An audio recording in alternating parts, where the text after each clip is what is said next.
Good morning. It is 8:30 local time here in Germany. I'm looking a bit dishevelled this morning, aren't I? Hair is starting to get a bit too long. This short hair you apparently have to maintain. I think that's what you call it. But yeah, very, very wet here. It was absolutely checking it down about half an hour ago, and so much so that I got back into bed. But it has stopped. It does seem to be brightening up. So I need to find some breakfast and then drive back to the Netherlands to get ready for the DAF Museum meet tomorrow. So yeah, thanks for joining me on my adventure so far.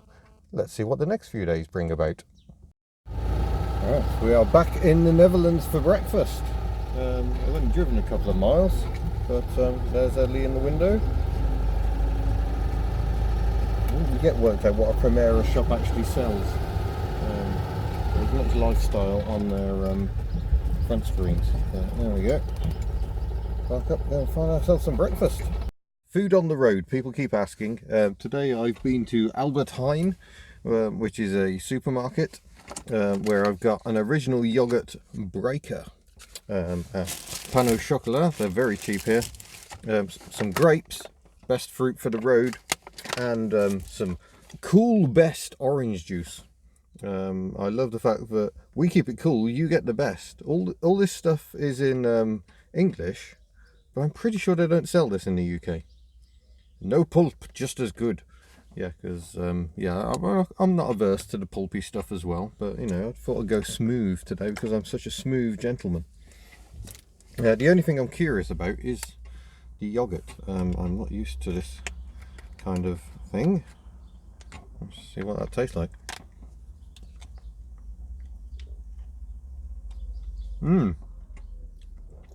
Very, very thick, which I think is how I like my yogurt. But yeah, it requires some suction to get it out of there.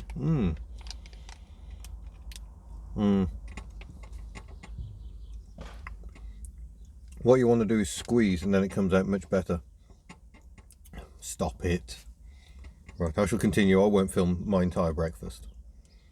I think overall I'm going to conclude that is not the best way to enjoy a yogurt. I mean, obviously I haven't got any spoons, so a conventional yogurt wouldn't work all that well. But trying to get the last bits out of this is horrible.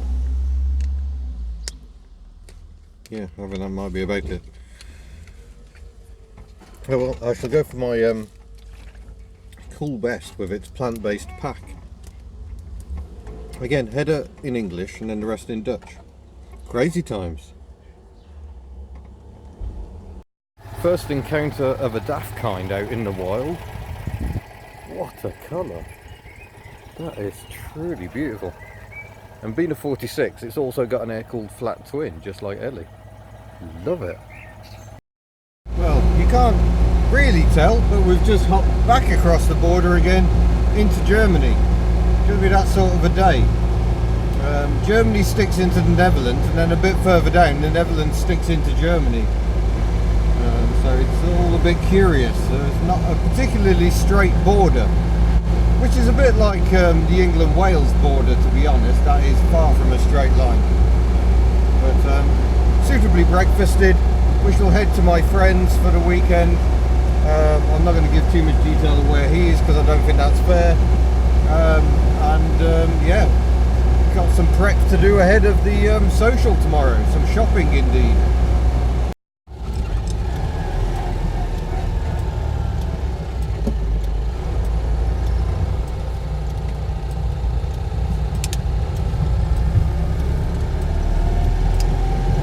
There you go, bit of German town action for you.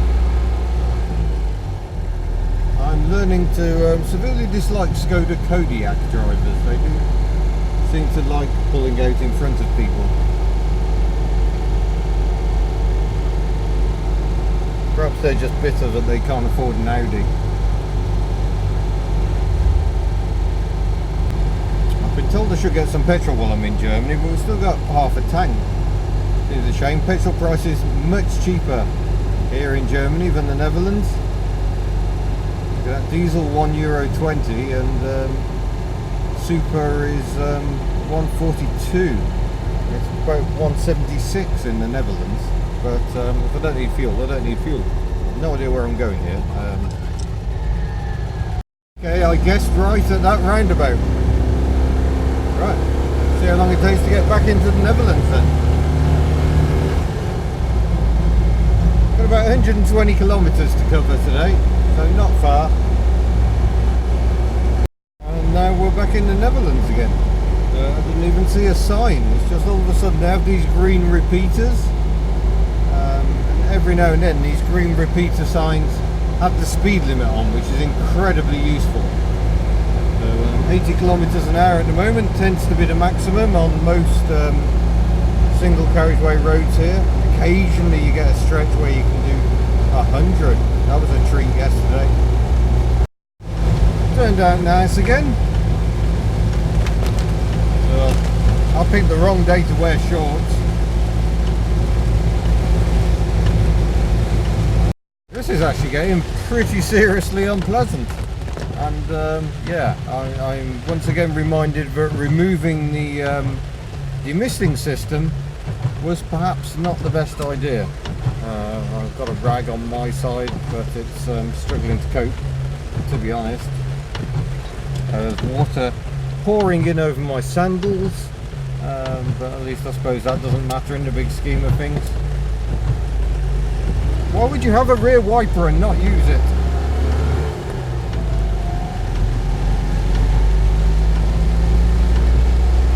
I'm starting to wonder if I can't find somewhere to park up, because this is, yeah, not enjoyable.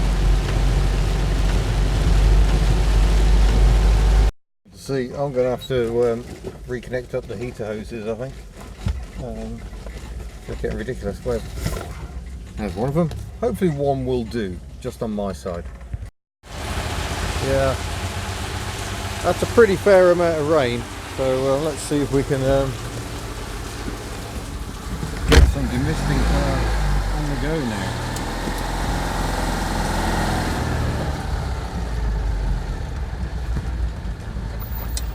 Yes, I think we have some demisting going on. So we shall push on and see if that'll do the job. It's like a bloody lake in here. The horrible sandals have been getting a wash. At least they're, yeah, quite easy to, well, it doesn't matter if they get wet.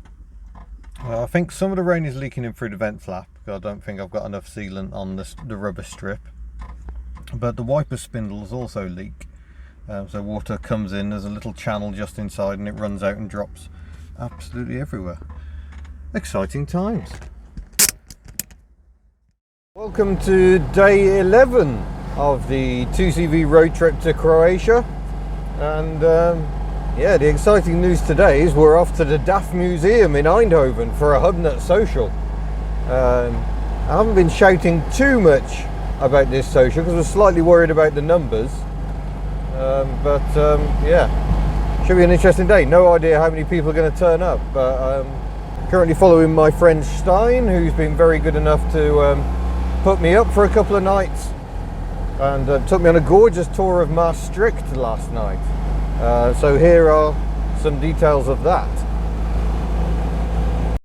Well, we're having an evening out in beautiful Maastricht, and very beautiful it is too. Andre Rieu is destroying the town centre with his awful fiddle music, but we're surrounded by boats with pantograph wipers, so all is well in the world. And we're just waiting for a big ship down there to finish turning, because it's going to come under this lift bridge, which apparently you can keep walking over even when it's open. So we'll see some hydraulics in action. Disappoint, no bridge action for us today. That's a nice place to have dinner. Nice boomy engine. All good.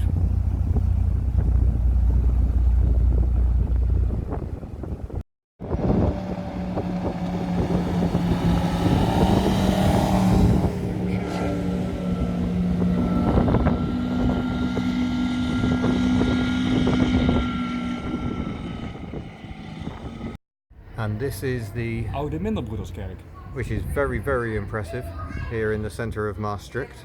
Almost as impressive That's this Volvo Amazon estate. Oh,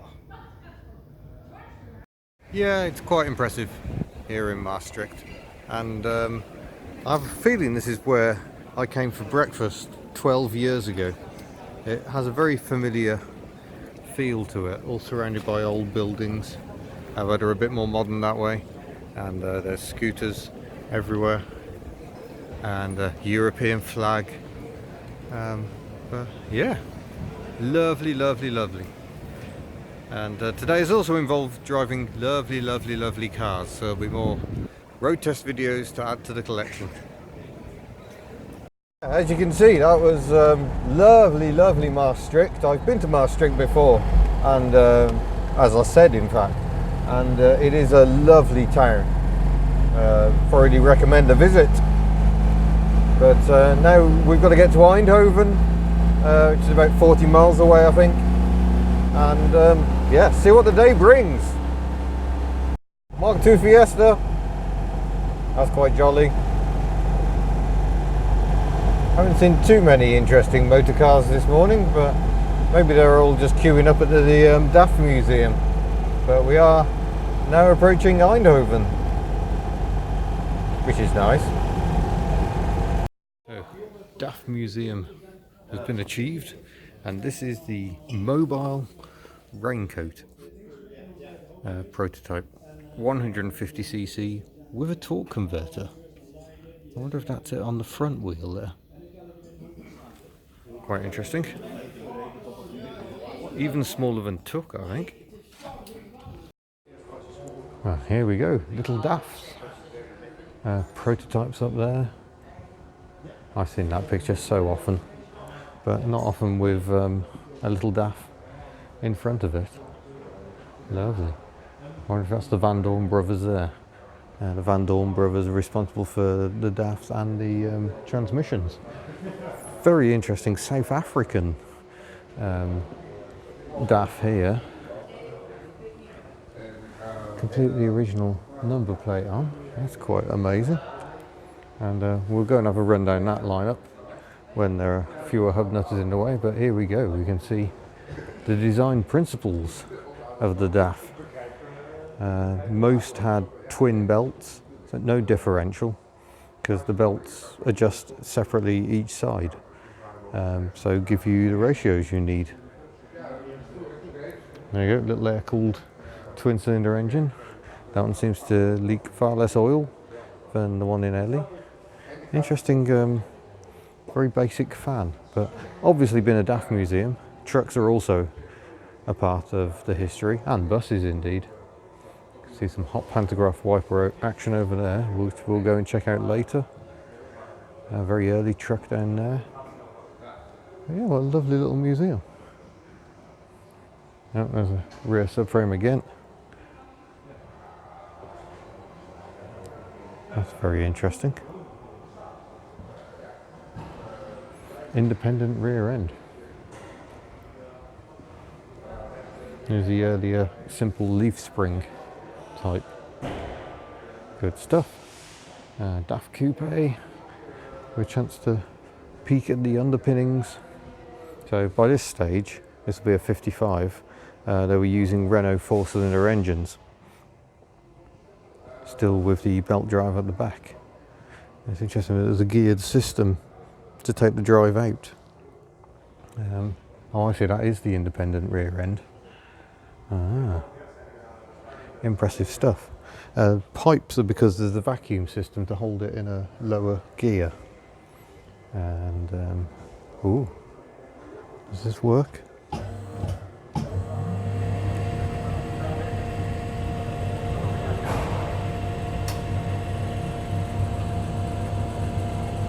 There we go, you can see the pulleys changing. I was hoping they'd have something here like that.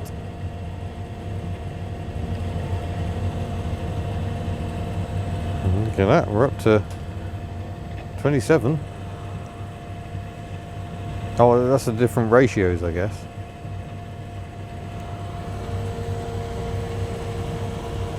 But very much driven by speed, I think. Oh, there might be torque sensing on this one. I like how the ground is shaking beneath my feet as that does its thing. There we go. I don't really understand what was happening. DAF did build race cars with variomatic transmissions, which must be very peculiar to drive. 2-litre prototype. There's the belts sticking out the back. A, to show them off, and B, for a bit of cooling. I'm not quite sure what this is doing here. Is it a CVT race car? Wow, I didn't even know that existed. Oh, a unique Moretti DAF. I wonder if that's a proposed facelift that never happened. That's quite smart. Nice big grille on the front of it. There's something a bit larder about that, a bit Fiat 124. DAF Jolly convertible. This is absolutely mind-bendingly amazing. Wicker seats. We saw one at the DAF Museum based on a Fiat 850, very similar to this.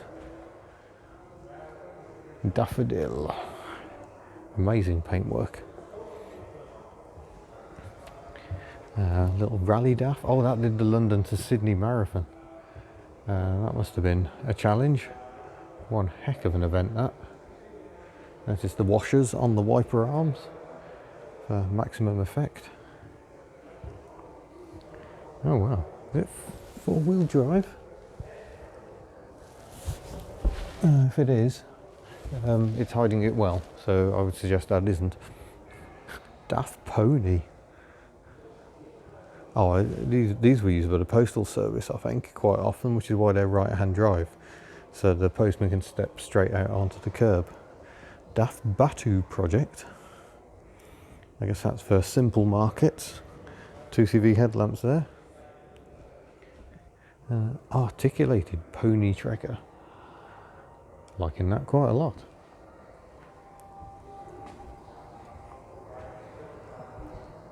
Yeah, interesting stuff. So yeah, this is a fun little museum. Well worth checking out, really. It's nice for there is such pride in a company which obviously doesn't make cars anymore. DAF was absorbed into Volvo and rather lost its identity. Wow. DAF Porter. That's quite funky. Does the drive... Oh, the drive is transferred from tyre to tyre. That's peculiar. That's quite peculiar as well. Michelotti. That's not one of his best designs, I'd say. That's just plain odd. And look at the height.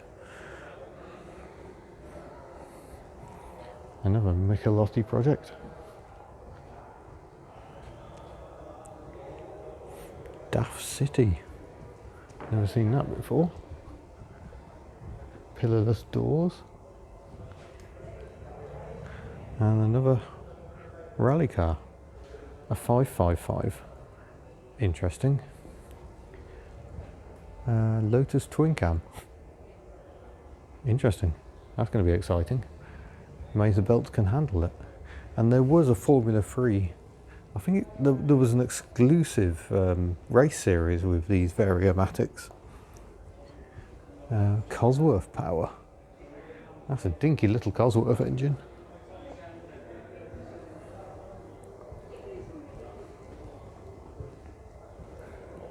Oh well, and this one went rallying too. What a sweet little rally car.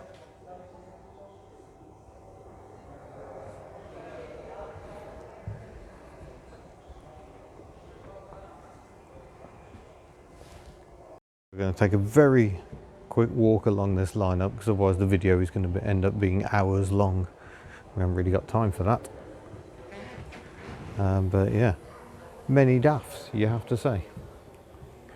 I quite like the DAF vans. Let's have a go and nose around the back of this one.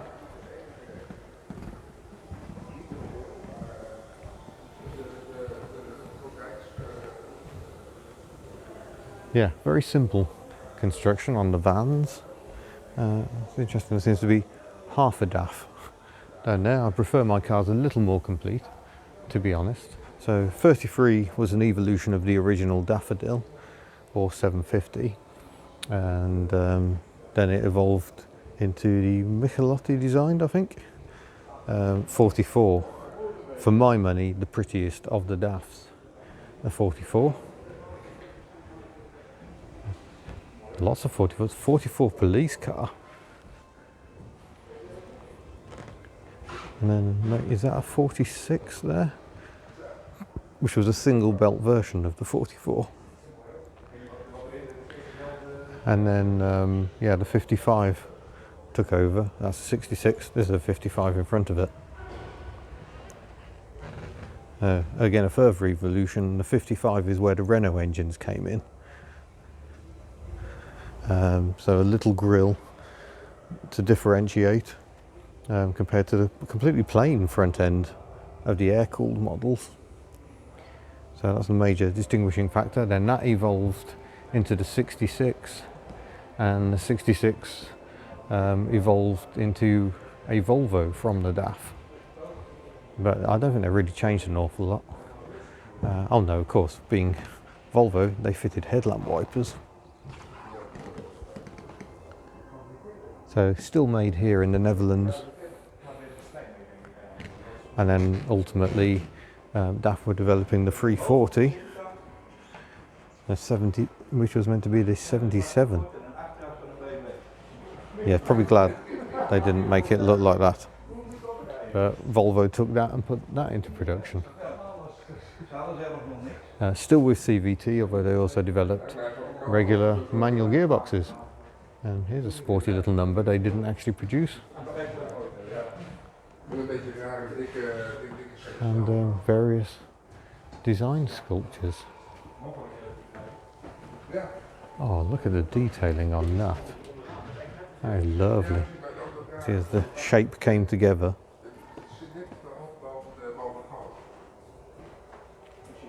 I never knew about the P500. Again, it looks like Michelotti was involved. So yeah, the P500 is a conventional car. It has a Simca engine, a Ford gearbox and a BMW back axle, I think, if I've got those the right way around. Yeah, fascinating. I never knew that existed. Right, let's go and have a look around the trucks. That'd be a really sexy shot if I had a gimbal. Let's not talk about that, I might get better. Oh, fire engines, military trucks, all sorts. Of course, DAF, the truck manufacturer, is now completely separate from the car company. Probably because it ended up being a rival for Volvo, which owned the car division. So let's go and have a look at these trucks. Diesel power. Not all the information is split into English, so I can't necessarily tell you very much about these vehicles, but you can certainly have a look. I'd say that one needs a little bit more bodywork. I wouldn't describe that as comfortable, but nice fire engine over here. Love how the wipers go through the glass. That's quite a funky feature. Quite common on a lot of North European trucks, to be honest. I've seen that quite a lot elsewhere. More modern DAF trucks in here as well. Oh well, look at this little platform. There's something called a Law, which is based on 2CV running gear, and it looks very similar to this, where the engine goes crosswise and drive is split front and rear. That's yeah, minimalist motoring right there.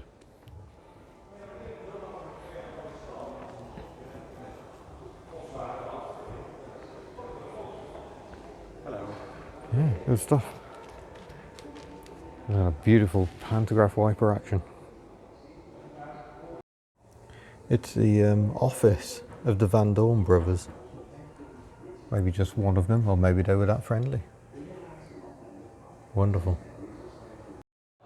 Stuff you didn't expect here. All sorts of strange beasts. Look at that.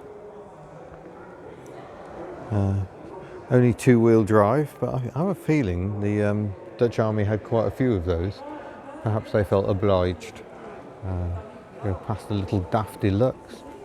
Nice DAF truck there with a bit of pantograph wiper going on. And buses.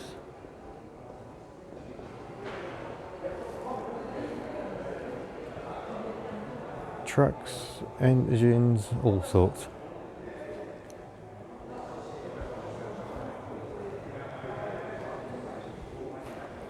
That's an interesting bus. I don't think you'd be allowed to do that these days.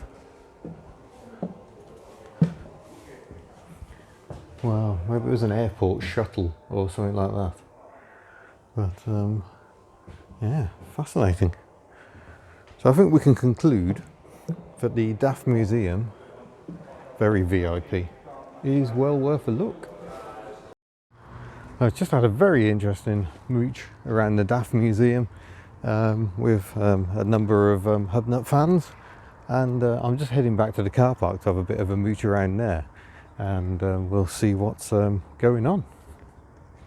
Well, you can certainly tell which is the HubNut section of the car park, can't you? Volvo 850, no headlamp wipers, disappoint. Beige Transit Van Mark 1, Diane, that we may well see La Fertivedam for the Citroen Centenary and in Croatia. A Mahari, which is a daily driver, hence the extremely patinated roof. Ellie and her oil leak, Stein's Volvo, video to come on that. Little Micra K12, and oh, beautifully rusty van. Yes, I love that he just seems to have oiled or lacquered it to keep the patination, because I mean, how could you paint this? You would just lose all of the charm. And he tells me it has a 15 brake horsepower engine, and he's only popped down here briefly because he's actually at a Belgian 2CV meet, I think, so he's got to go and skip back across the border. But yeah, blimey, it makes Ellie look luxurious. And then we got a rather ratty Golf, that's quite charming, and a deliciously russet brown Mini Clubman.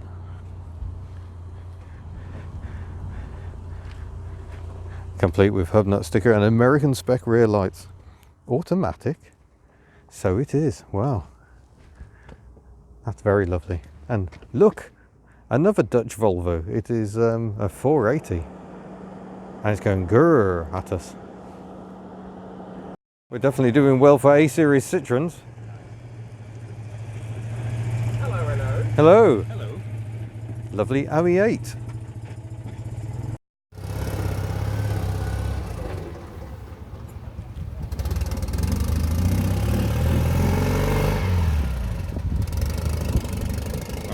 Wonderful.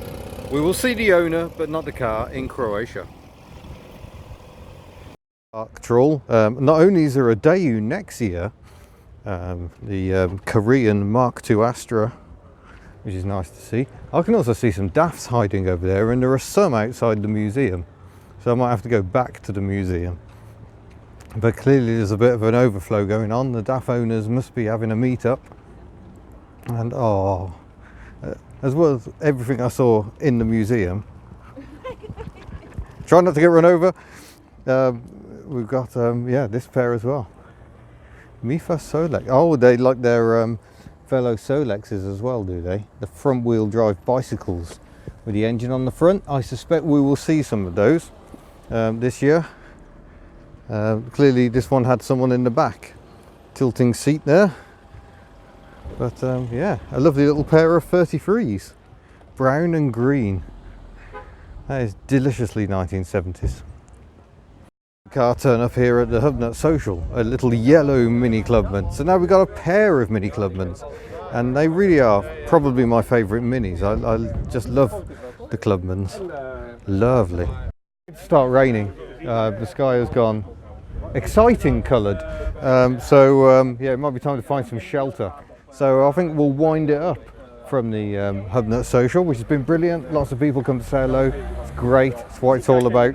And yeah, I shall say thank you very much. Don't forget to subscribe before you go, and we shall see you in a future video where there'll be more exploits of this funky little car. Farewell.